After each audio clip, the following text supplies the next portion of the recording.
भौतिक राशि फिजिक्स में जिसे व्यक्त करने के लिए मात्रक की आवश्यकता पड़ती है, किसी न किसी यूनिट की आवश्यकता पड़ती है। दो प्रकार के होते हैं, अदिश और सदिश। अदिश मतलब जिसको व्यक्त करने के लिए दिशा की आवश्यकता नहीं पड़ती, केवल परिमाण यानी कि न्यूमेरिकल वैल्यू की आवश्यकता पड़ती है। जैसे द्रव्यमान, दूरी, ताप, कार्य, ऊर्जा, शक्ति, समय। द्रव्यमान क्या होता है?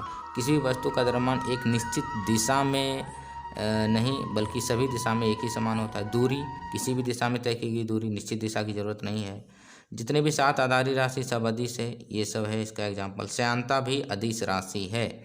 सदिश में जिसको व्यक्त करने के लिए परिमाण और दिशा दोनों की आवश्यकता पड़ती है। जैसे यानी कि न्यूमेरिकल वैल्यू के साथ साथ डायरेक्शन भी। विस्थापन, वेग, त्वरण, बल। बल कोई लगाता है तो कुछ निश्चित दिशा में लगाता है। बल, आघूर्ण, धारा, घनत्व, संवेग, चुंबकीय क्षेत्र, भार, विद्युत क्षेत्र, प्रणोत। प्रणोत लंबवत दिशा में लगाए गए बल को कहते हैं, तो ये भी सदिश है। श्यानता क्या? किसी तरल पदार्थ के बहाव के गुण में प्रतिरोध करने की क्षमता को ही, रुकावट करने की क्षमता को ही श्यानता कहते हैं।